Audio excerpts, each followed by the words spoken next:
ఈరోజు తెలుగుదేశం పార్టీ ఆవిర్భావ దినోత్సవం 43వ ఆవిర్భావ దినోత్సవ సందర్భంగా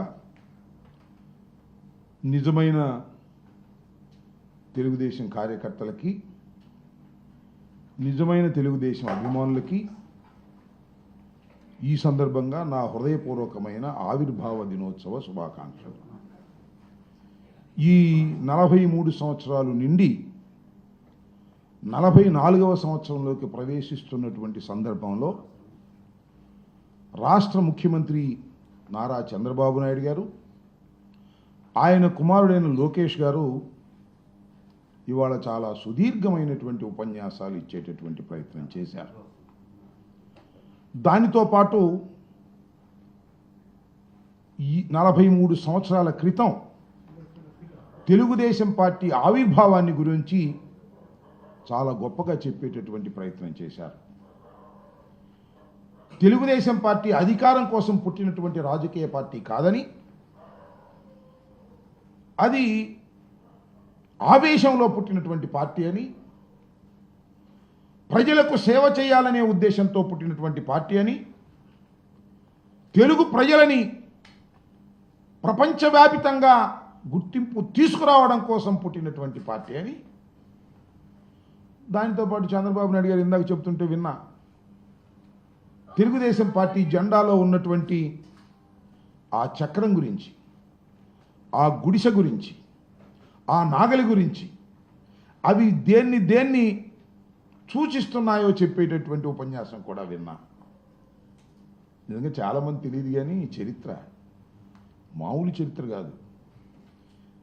ఆయన చెప్పినటువంటి ఈ 3 గుర్తులు కలిగినటువంటి జెండా ఆవిష్కరించినప్పుడు 43 సంవత్సరాల క్రితం తెలుగుదేశం పార్టీ పుట్టినప్పుడు నందమూరి తారక రామారావు గారు ఆవేశంగా ఆశయంతో ప్రారంభించినప్పుడు, అయ్యా చంద్రబాబు నాయుడు గారు ఎక్కడున్నారు? చాలామందికి తెలియదు, పాపం కుర్రోళ్ళకి. ఎక్కడున్నారో తెలుసా? ఏ పార్టీకి వ్యతిరేకంగా అయితే తెలుగుదేశం పార్టీని నందమూరి తారక రామారావు గారు ప్రారంభించాడో ఆ పార్టీలో కాంగ్రెస్ జెండా మోస్తున్నాడు. మోయటమే కాదు, ఈ తెలుగుదేశం పార్టీ ఆవిర్భావమే తప్పని చెప్పాడు. తెలుగుదేశం పార్టీ ఆవిర్భవించినా, తన మామ పార్టీ పెట్టినా, ఇందిరాగాంధీ గారు ఆదేశిస్తే మా మామ మీద కూడా పోటీ నిలబడతానని ప్రగల్భాలు పలికాడు. దుంపదగే వాళ్ళు చూడు, అసలు ఆయనే పెట్టినట్టు పార్టీ, రంగులు ఆయనే నిర్ణయించినట్టు, గుర్తులు ఆయనే నిర్ణయించినట్టు, ఆవేశంగా పెట్టినటువంటి పార్టీ అని ఏవేంటో ఇష్టం వచ్చినట్టు కథలు చెప్పేటటువంటి ప్రయత్నం చేస్తున్నారు. వినేవాళ్ళు అమాయకుడైతే చెప్పేవాడు ఏదైనా చెబుతాడంటానికి ఇదొక మంచి ఉదాహరణని కూడా మనవి చేస్తున్నాం. ఇవాళ మాట్లాడినటువంటి మాటలు చూస్తే, సరే 43వ ఆవిర్భావ దినోత్సవం, తెలుగుదేశం పార్టీ, అసలు తెలుగుదేశం పార్టీ ఎప్పుడూ చచ్చిపోయింది. ఎన్టీ రామారావు గారి మరణంతోనే అసలైన తెలుగుదేశం పార్టీ చచ్చిపోయింది. ఈ పార్టీ వెన్నుపోటు పొడిచి వచ్చినటువంటి పార్టీ, పెద్ద మోసపూరితమైనటువంటి పార్టీ. ఈ జెండా గురించి చెప్తున్నాడు చంద్రబాబు నాయుడు గారు, పేదల కోసం పోరాడే జెండా. ఇంకేయో చెప్పాడు జెండా గురించి చంద్రబాబు నాయుడు గారు. నేను చెబుతాను, ఇప్పుడు అడుగుతాను, చెప్పండి, అసలు ఈ జెండా ఒకటి ఎగిరిద్దా? ఒక్కటే సింగిల్గా పెట్టి ఎగిరిద్దా? ఎగరదు. దాని పక్కన ఎర్ర జెండానో, దాని పక్కన ఇంకొక కలర్ జెండానో, కాంగ్రెస్ జెండా ఉన్ని దుంప దగ్గర చివరి కాంగ్రెస్ జెండా కూడా ఈ జెండా పక్కన కట్టావే. ఎన్టీ రామారావు గారు పెట్టినటువంటి పచ్చ జెండా పక్కన కాంగ్రెస్ జెండా కూడా పెట్టుకున్నావు ఎగరడం కోసం. ఎర్ర జెండాలు పెట్టావు, భారతీయ జనతా పార్టీ జెండాలు పెట్టావు, బీఎస్పీ జెండాలు పెట్టావు. అసలు భారతదేశంలో ఉన్నటువంటి అన్ని పార్టీల జెండాలు నీ పక్కన పెట్టావు. చివరికి జనసేన పార్టీ కూడా నీ పక్కన పెట్టుకున్నావు.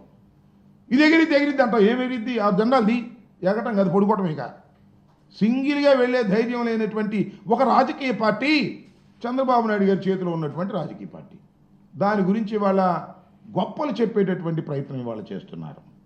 అన్నిటికన్నా మించి చంద్రబాబు నాయుడు ఒక మాట చెప్పాడండి. వాళ్ళ ఆవిర్భావ దినోత్సవ సందర్భంగా ఒక గొప్ప మాట చెప్పాడు. అదేంటో తెలుసా? సూపర్ 6 చేయాలనుకున్నాం. బయట నుంచి చూసినప్పుడు సూపర్ 6 చేసేద్దాం అనుకున్నాం. లోపలికి వెళ్ళి చూస్తే సూపర్ 6 చేయలేకపోతున్నాం. అంటే అధికారంలో లేనప్పుడు సూపర్ 6 చేయాలనుకున్నాడు, అధికారంలోకి వచ్చిన తర్వాత సూపర్ 6 చేయని అంటున్నాడు. దీన్నేగా రేవు దాటిన తర్వాత తెప్ప తగలేయటం అనేది, దీన్నేగా వాడ మీద ఉన్నప్పుడు వాడ మల్లయ్య, వాడ దిగిన తర్వాత బోడి మల్లయ్య అనేది, దీన్నేగా అక్కడ తీరిన తర్వాత అదేదో అనేది. చంద్రబాబు నాయుడు గారి చరిత్ర అంతా కూడా ఇచ్చిన వాగ్దానాలను నెరవేర్చుకోకుండా ప్రజల్ని మోసం చేయడం తప్ప ఏమైనా ఉందా నేను అడుగుతా ఉన్నా. అసలు నీ ఆదర్శాలు ఏమిటి చెప్పు, నాకు అర్థం కదా. ఆదర్శంతో పుట్టినటువంటి పార్టీ అంటావు. ఏంటి నీ ఆదర్శం? బోసలు వెళ్ళి ఆదర్శం. ఎవరితో అయినా జత కడతావు, ఎవరితో అయినా వెళ్ళిపోతావు, ఏ ఘాతుకానికైనా పాల్పడతావు. అధికారమే పరమావధిగా ఇవాళ ఎన్టీ రామారావు గారు పెట్టినటువంటి రాజకీయ పార్టీని నడుపుతున్నటువంటి వ్యక్తి నారా చంద్రబాబు నాయుడు. అధికారం ఇంకేం అవసరంలా. నేను చూశానయ్యా, మీరు వెళ్ళారో లేదో, ఇవాళ చాలామంది కార్యకర్తల గురించి మాట్లాడాడు. అంతకుముందే కార్యకర్తలు కాగితాలు తీసుకొస్తున్నారంట. ఆగనాయా కార్యకర్తలు, ఇస్తాం కదా తొందరపడితేలాగా అని డబ్బా ఇస్తున్నాడు. ఇది కార్యకర్తల పార్టీ. కార్యకర్తల పార్టీనా? శాశ్వతంగా ఉండాలంటే ఈ పార్టీ. ఎందుకోసం ఉండాలి శాశ్వతంగా? మీ అబ్బాయి కోసం ఉండాలి శాశ్వతంగా. అసలు ఏంటి నాకు అర్థం కాల. చంద్రబాబు నాయుడు గారు, మీరు 4వసారి ముఖ్యమంత్రి అయ్యారు, ఇన్ని సంవత్సరాలు పరిపాలన చేశారు. మీ చరిత్ర ఏంటి? మీరు చెబితే, మిమ్మల్ని గుర్తు చేసుకుంటే, మీరు ఇన్ని సంవత్సరాలు పరిపాలన చేసినందుకు అరే చంద్రబాబు నాయుడు గారు ఇది బ్రహ్మాండమైన పని చేశాడరా అని ఒకటి చెప్పండి నాకు. అదేమంటే హైటెక్ సిటీ అంటాడు మాట్లాడితే. హైటెక్ సిటీ ఆయన గడిచేది ఏంటి నాకు అర్థం కాల. హైటెక్ సిటీ చరిత్ర తెలిస్తే అర్థమైంది. అది ఎన్ జనార్దన్ రెడ్డి గారి టైంలో ఫౌండేషన్ వేశారు. ఇది కట్టే సమయానికి ఆయన ముఖ్యమంత్రి అయ్యాడు. ఇంతే, అంతకు మించి ఏమీ లేదు. దేశవ్యాపితంగా వచ్చినటువంటి మార్పుల్లో ఐటీ వచ్చింది. దానికి నేనేనంటాడు జెండా పుచ్చుకుని. ఐటీని అభివృద్ధి చేసింది నేనంటాడు. ఈ లేకపోతే ఐటీ లేనట్టుగా. ఏది ఒక్కటి చెప్పు. రాజశేఖర రెడ్డి గారు నీకన్నా తక్కువ కాలం పనిచేశాడు ఈ రాష్ట్రానికి ముఖ్యమంత్రిగా.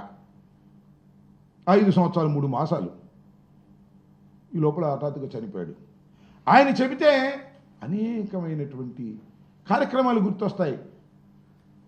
ఫీజు రియంబర్స్మెంట్, ఉచిత విద్యుత్తు, 108, 104, ఇలా అనేకమైన గొప్ప గొప్ప కార్యక్రమాలు గుర్తొస్తాయి. అలా చంద్రబాబు నాయుడు గారి పేరు చెబితే ఒకటే గుర్తొచ్చింది. తెలుసుగా ఏంటో? వెన్నుపోటు తప్ప ఏం గుర్తురాదు. మోసం చేయటం గుర్తొస్తుంది. ఈ పార్టీతో జత కట్టడం, ఆ పార్టీని తోసేయటం. బీజేపీతో జత కట్టాడు, బీజేపీని తోసేశాడు, మళ్ళీ బీజేపీతో జత కట్టాడు, మళ్ళీ అవసరమైతే బీజేపీని తోసేస్తాడు. జనసేనతో జత కట్టాడు, ఇంకా తోసేయలేదులే, అవసరమైతే తోసేస్తాడు. ఇక ఇది ఈ పార్టీ కాదు ఇంకో పార్టీ దొరికిందంటే దాన్ని తోసేస్తాడు. ఇలాంటి నీచమైన చరిత్ర కలిగి ఏదో బతికిస్తున్నాడు పార్టీని అధికారంలోకి తీసుకురావడం కోసం. వాడి జెండా వీడి జెండా పట్టుకుని బతికించేటటువంటి దౌర్భాగ్యమైనటువంటి రాజకీయాలు చేస్తూ ఇవాళ గొప్పగా చేసేటటువంటి కార్యక్రమాలు చెప్తున్నాం అనేటువంటి మాటలు మాట్లాడుతున్నాడు. ఇవాళ ఇంకో మాట చెప్పండి, P4 అంట. అదేంటో మరి నాకు అర్థం కాదు.